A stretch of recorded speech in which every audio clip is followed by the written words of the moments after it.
Audio log number 1, July 9th, 2013.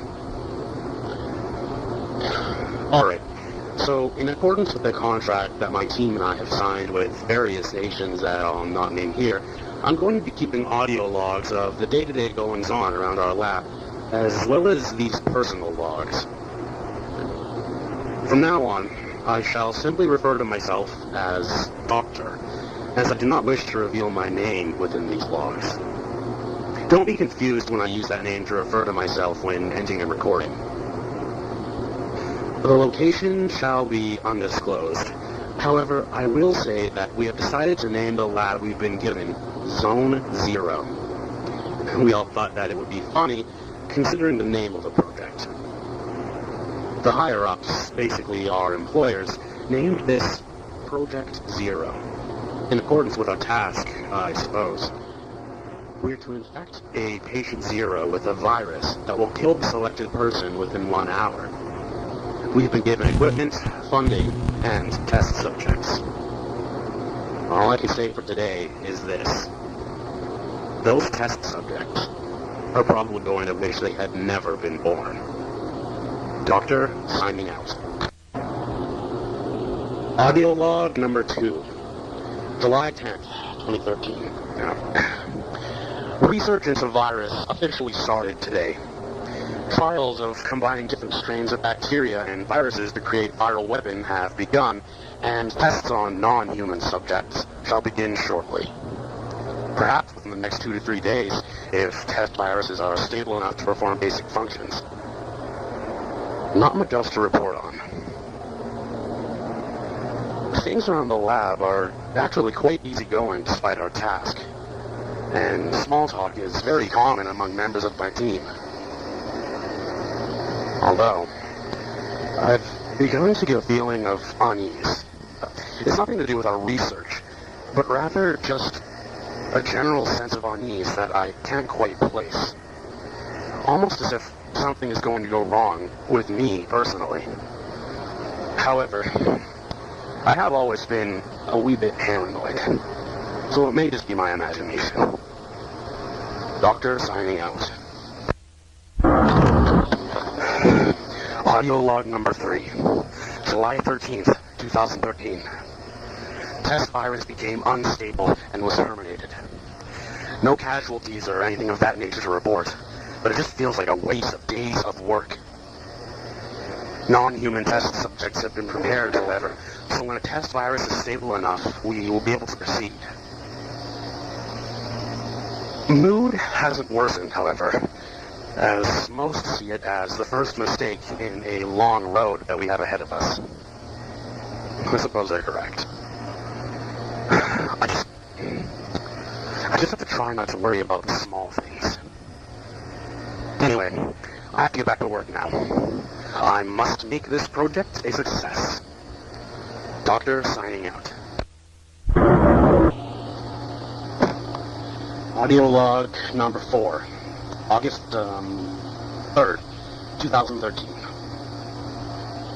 Test virus has been successfully synthesized and stabilized. Tests to begin on non-human subjects within the week. We're going to start with simple animals like rats and the like within secure containment and sterilization chambers. The tests have been planned out to consist of administration of the virus and then observation of effect on the subject. It's predicted that this first test virus will not be perfect and shall not meet the criteria the project demands.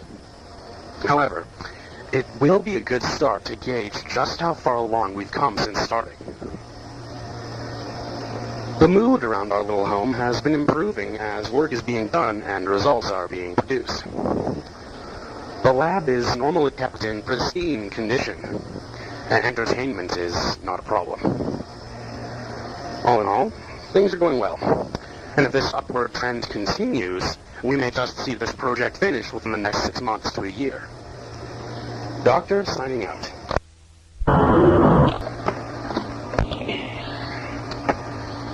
Audio log number 5, August 7th, 2013.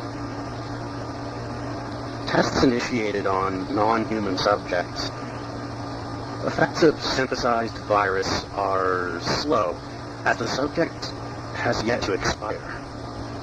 However, the actual effects of the virus are somewhat astounding. It appears that the virus colonizes cells at a slow rate, but when the takeover of the living cell is complete, the cell is not destroyed like a normal virus. The infected cell continues to produce virus DNA until the cell divides, as examined under a microscope.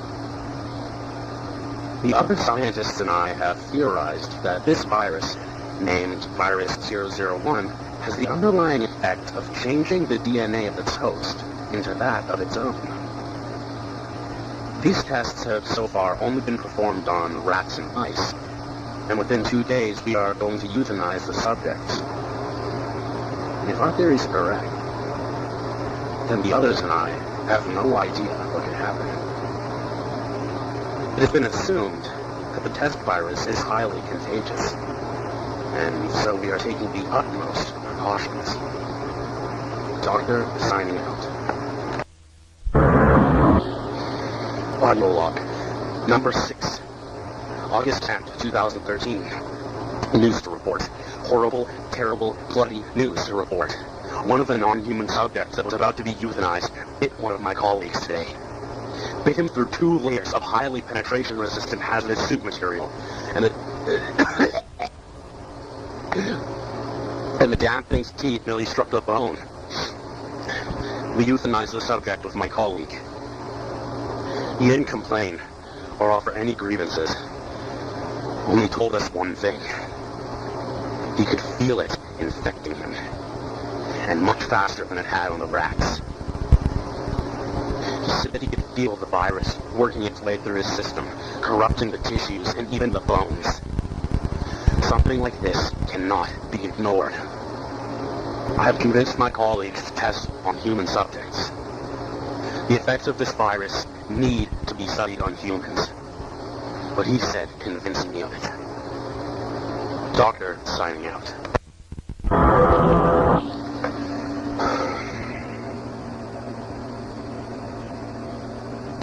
Audio log number 7, August 12th, 2013. 7 human test subjects now infected with virus 001.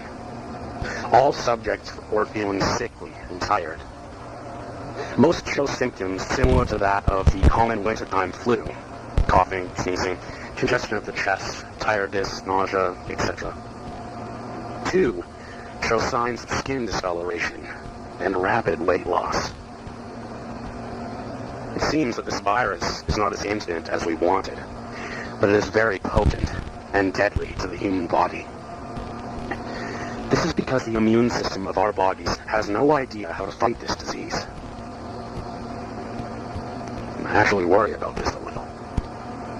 If we find a way to decrease the incubation time of the virus to mere minutes, and this gets out into the outside world, even in the state it's in right now, it would devastate the human population.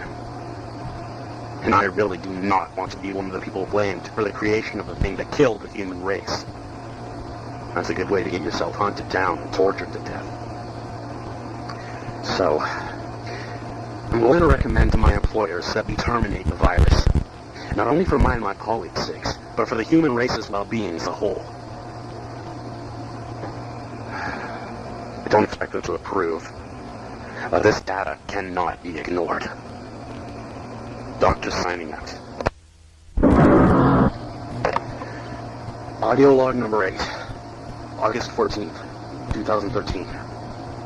My request to terminate the test virus, euthanize the subject, and destroy all research was denied. Of course it was. They're completely obsessed with the research and the results, and as far as I'm concerned, this isn't worth it anymore. The subjects that were infected with virus 001 are now showing signs of organ failure and are close to death's precipice. I do not want to know what may happen to these poor people next, but I can't euthanize them without authorization or without an emergency situation. And so, we are forced to watch them suffer and beg for help. Help we cannot offer. One of my colleagues suggested that we start research into a fast-acting cure for this virus in secret. I, of course, approved of this idea, and we began immediately, alongside the research into the test virus. Both will be essential, as knowing how the virus's DNA is structured and its effects will be instrumental in finding a cure. Until then, we have to continue to do God and the devil's work. Doctor signing out. Audio log number 9. Date August 16th, 2013. They came back. The subjects came back. From death, I mean. At about midnight last night, all of the subjects terminated due to natural causes. And then, as we were preparing to euthanize the bodies, 2 of the subjects got up in the chamber. They got up after they were dead. I have no idea how, but it seems that the Hades virus 001 reanimates the dead tissues of the infected person. Classic zombies. They seem to have a sort of hive mind, however, as they all tried to escape the containment cell by smashing the plexiglass window open.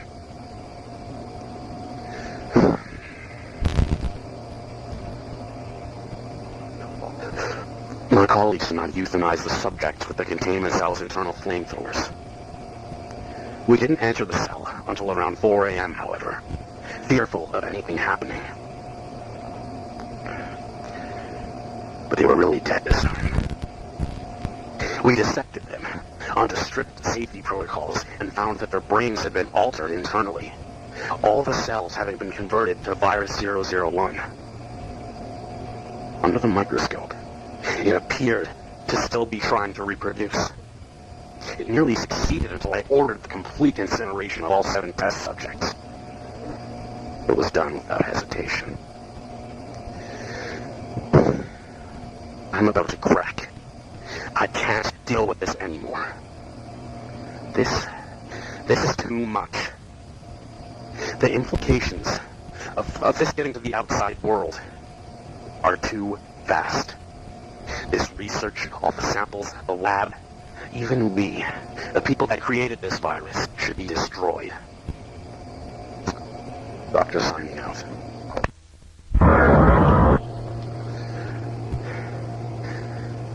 Audio log number 10, August 17th, 2013. To hell with the governments. They simply do not understand how dangerous this virus is. They talk about taming the zombies that this research has spawned. I try to convince them otherwise, but they all just tell me to work at the task I've been paid for and to keep my mouth shut. Well, I'll show them. I'll show them their error. Doctor signing out. Audio log number 11, September 5th, 2013. After nearly a month of research, I've completed it. A strain of virus 001 that is able to be made into a gas and spread throughout the air. This is it. This will be the way that I show them their errors. I've already killed the rest of my colleagues. Simple injections of virus 001. I've also vastly decreased the incubation time to about 10 minutes at the most. The virus takes an hour to completely take over and kill the subject, then reanimates afterwards. Truly, a weapon of mass chaos and destruction. And I bet that's what they wanted from the start. I can feel the virus eating away at my brain, telling me to do it. And so, I'm going to release this airborne strain of virus 001. And then the world shall see their errors. The world shall see the beauty of my work. For I have become patient 0. Doctor signing